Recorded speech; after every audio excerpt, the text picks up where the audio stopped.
alasan apa yang terjadi, apa yang kita hadapi di kemudian hari atau di waktu yang cukup lama, baru Allah munculkan hikmah dan alasan. Kisah yang saya baca mengambil banyak hikmah dan pelajaran, membuat saya sadar dan semakin belajar dan meyakini apa yang datang dari Allah pasti itu baik, walaupun nampaknya di pandangan mata kita buruk, dan itu ujian. Ada beberapa pengusaha berdagang, mereka belanja barang banyak dari salah satu negeri, kemudian mereka naik kapal yang cukup besar dan juga membawa barangnya masing-masing.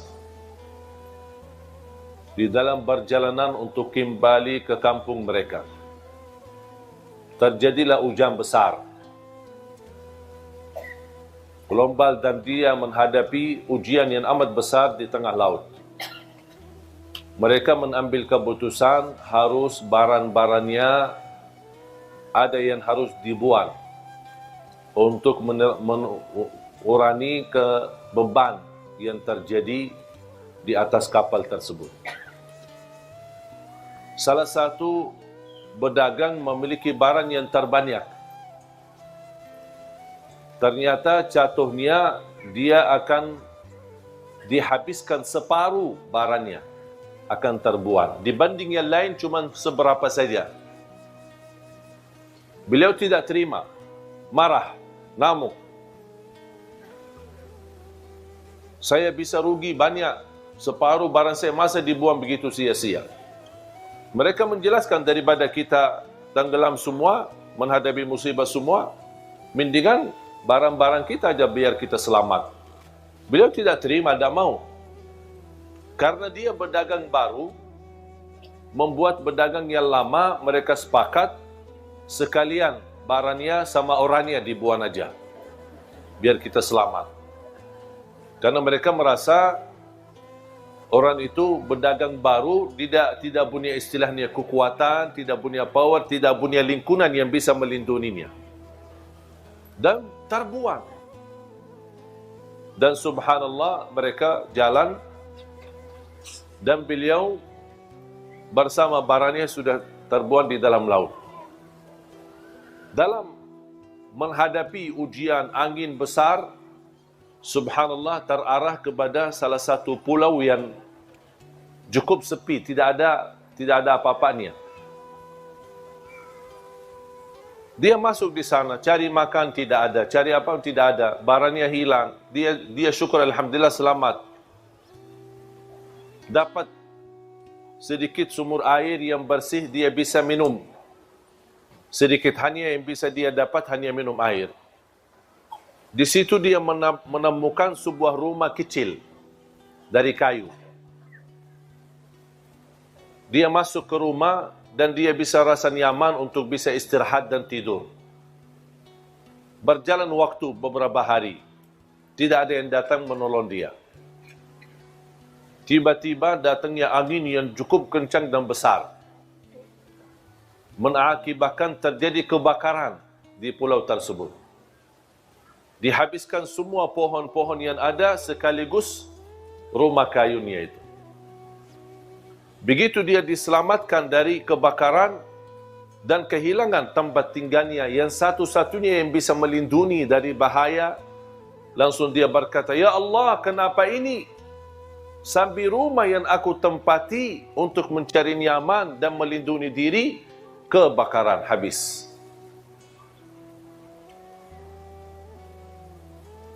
Dia sudah merasa diri akan menghadapi kematian, putus asa. Dan dia tidak tahu ada apa. Sampai dia ngamuk sama Allah, "Kenapa ya Allah seperti ini?"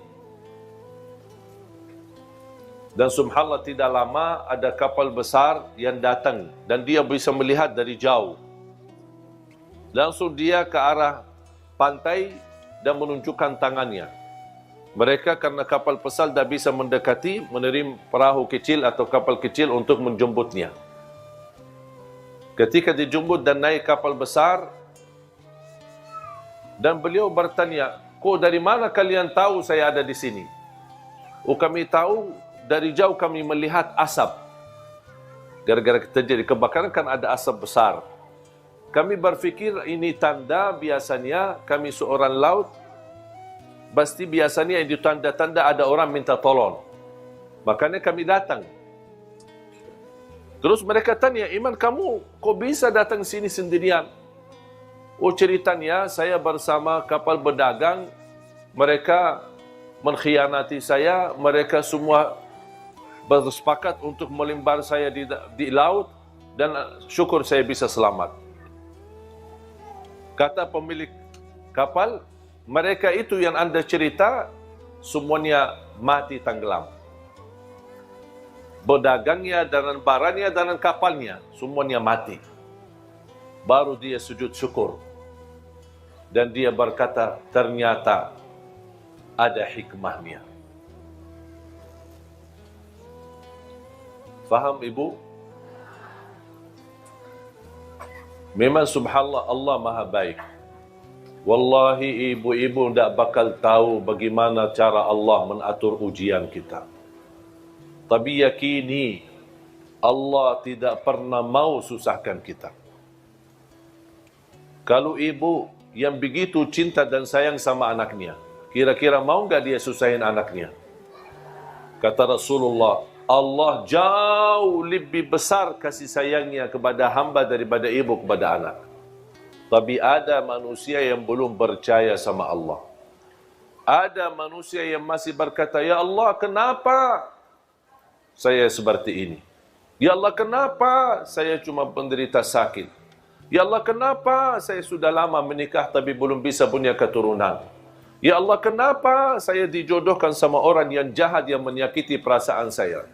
Ya Allah, kenapa saya punya usaha semuanya habis dan rugi? Ya Allah, kenapa saya... Itu bahasa kita sehari-hari. Padahal kita tidak tahu dan belum meyakini Allah jauh lebih sayang sama kita daripada ibu kepada anak. Ibu pun ketika lagi marah sama anaknya dan dia cupit, bukan karena dia benci sama anaknya. Bukan dia tidak suka sama anaknya. Justru cupitan itu karena sayang.